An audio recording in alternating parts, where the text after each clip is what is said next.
No matter what the Supreme Court decides, one thing is for certain, Team Obama, they've got to be pretty nervous tonight. My next guest was in the courtroom for oral arguments today, and that's Minnesota Congresswoman, former presidential candidate Michele Bachmann. Congresswoman, how did you get this ticket to be in that courtroom today? A hot item in Washington. It is a hot item. Everyone wanted to be in the courtroom, and I was thrilled that I was able to get it. The Speaker of the House had just very few.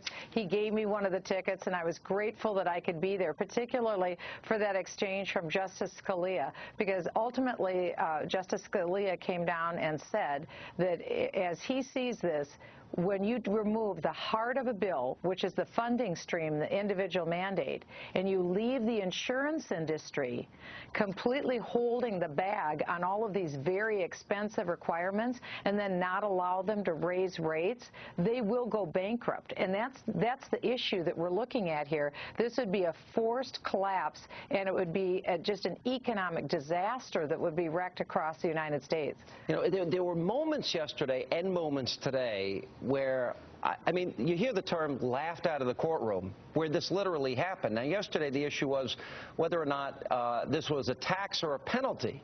And then you literally had Justices Kagan and Stevens try and bail out the Solicitor General.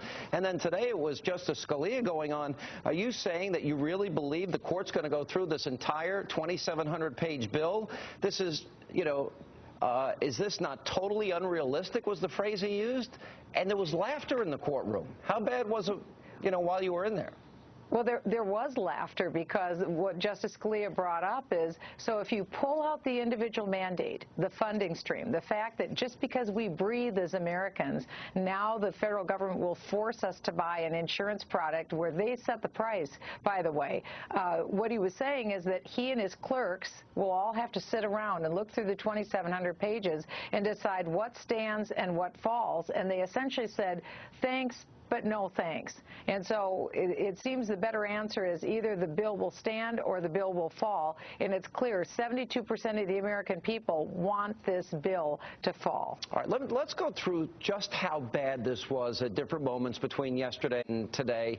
Now, we could literally spend the entire night going over some of the, well, let's just say, failing arguments of the administration, which I think in many ways shows that the Obama administration is once again in over their head.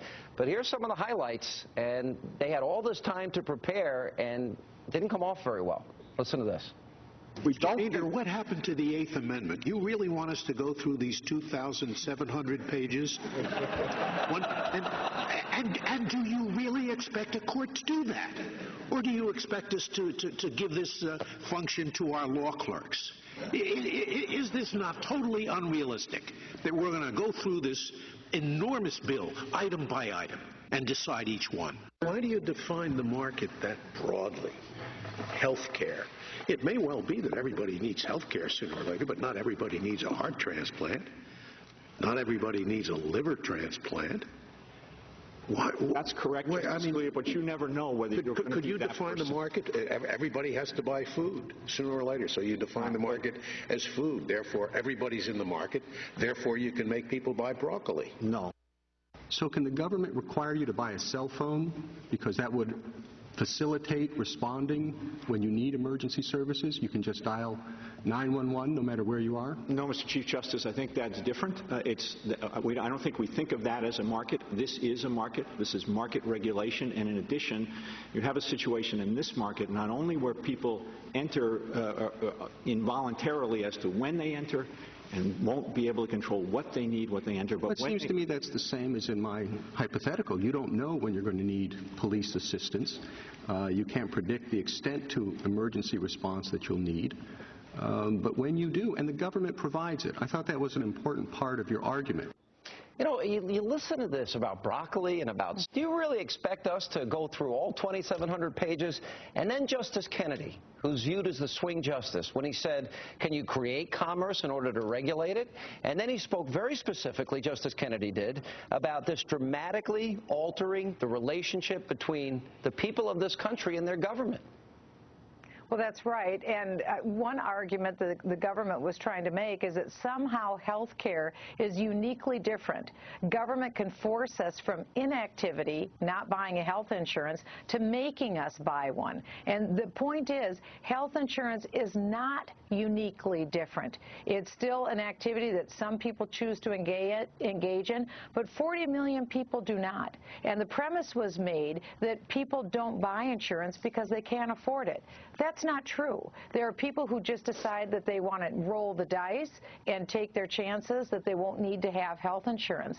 And the other thing that they confused is the fact that they equate health insurance with health care. That's not true. This is not a unique thing where the government can overstep the bounds of the Constitution and force us to do something we don't want to do. Let me ask you one last question. It's often a mistake of people to listen to the arguments or the questions by the justices and then come to the conclusion that they figured out which direction that they'll rule. Are you confident, having the opportunity to have had the ability to sit in that courtroom, of the outcome of this case and what the justices, where they'll come down on this?